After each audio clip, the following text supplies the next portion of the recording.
In the summer of 2014, the remote town of Whisper Lake, Maine, population 713, became the center of one of the most unsettling missing persons cases in the Northeast.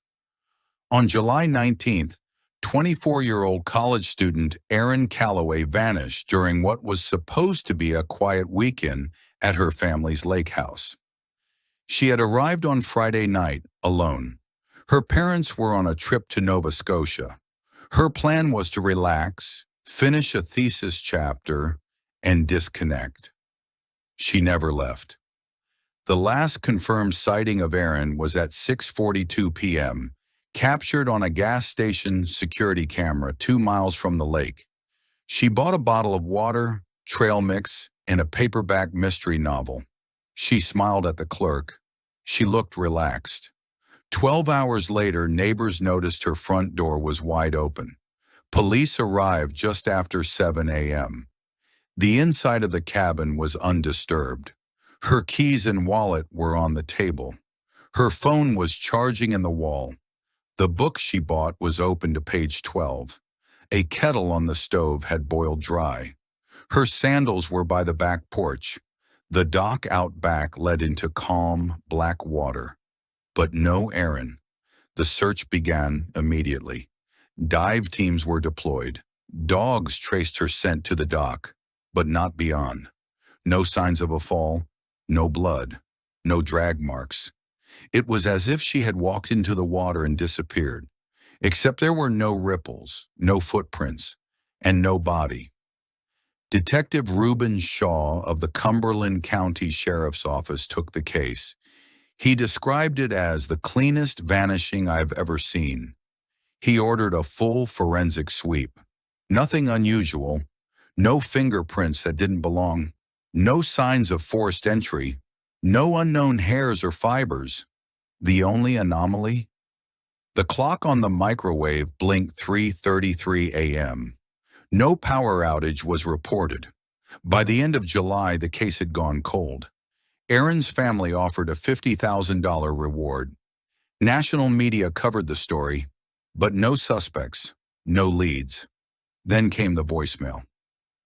On August 6th, Erin's mother received a call at 2:12 a.m. A robotic voice read numbers 417384055. Then silence. The number was untraceable. The Calloways turned it over to the FBI. Analysts couldn't make sense of it. No cipher, no coordinates, no banking relevance. 3 days later, a handwritten envelope arrived at Whisper Lake's tiny post office. No return address, no postage stamp. Inside, a single sheet of yellow paper. Typed in all caps, "She is not missing. She was taken through." It was unsigned, and Whisper Lake began to fracture. In the weeks following the letter, fear settled over the town like fog on the lake. Tourists canceled reservations. Locals began locking their doors in broad daylight. For the first time in years, Whisper Lake held town hall meetings twice a week. Detective Shaw, now under pressure from the state and media, expanded the investigation. He requested satellite images from July 18th and 19th. The FBI combed them frame by frame.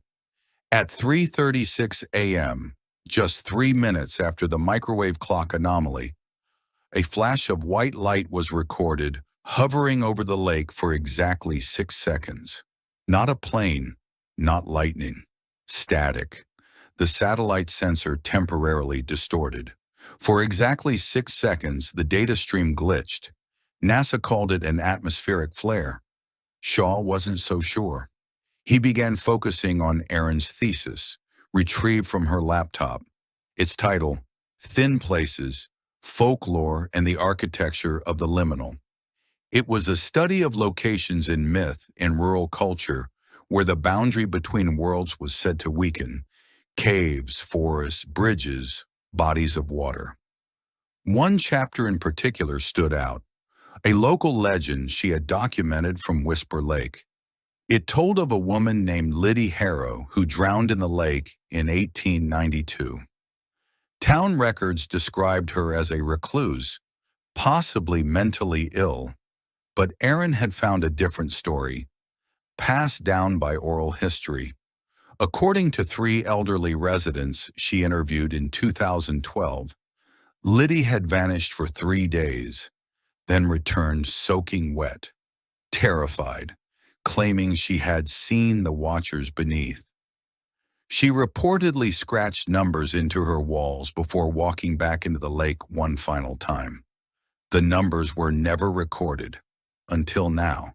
Shaw compared the voicemail digits to census records, plot maps, anything. Nothing fit. Until a linguist at the University of Vermont suggested something else. The numbers matched a phonetic cipher used in Cold War spy networks to disguise voice signatures.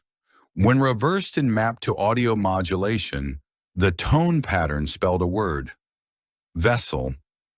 That same day, a kayak was discovered half submerged on the opposite side of Whisper Lake.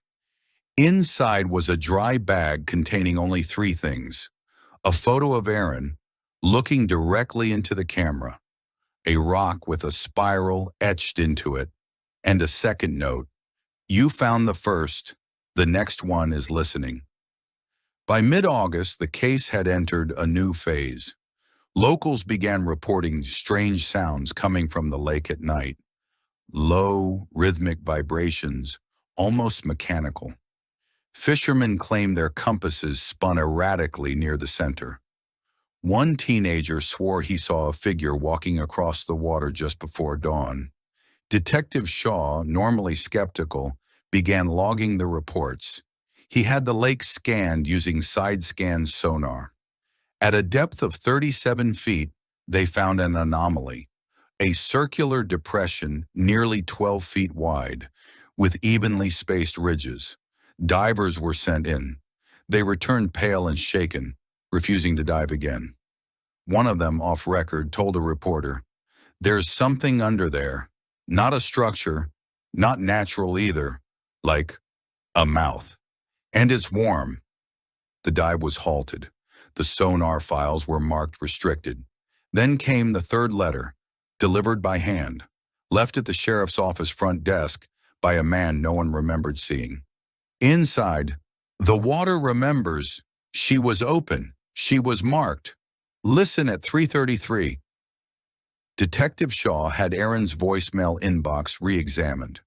A deleted message, time-stamped July 19th, 3:33 a.m., had never been recovered.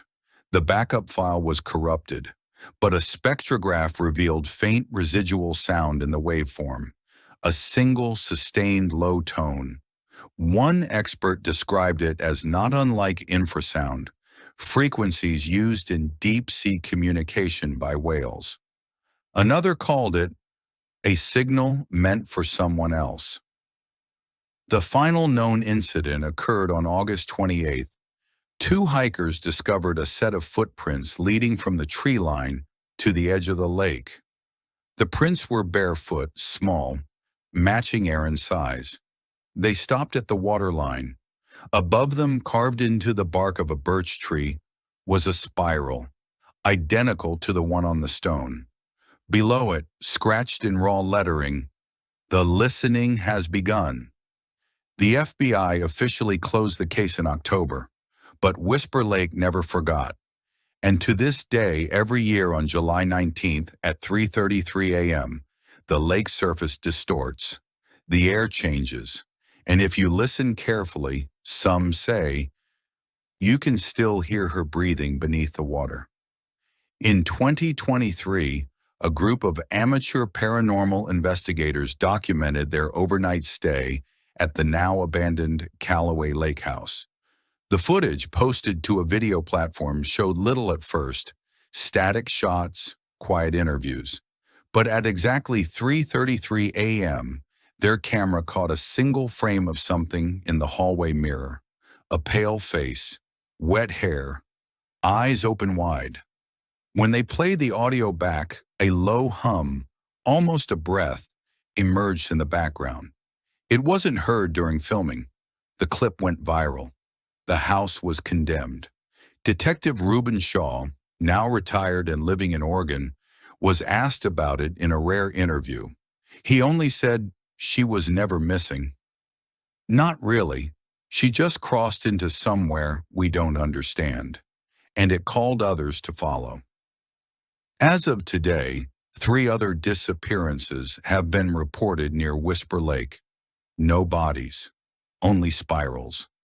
The lake remains untouched and still listening.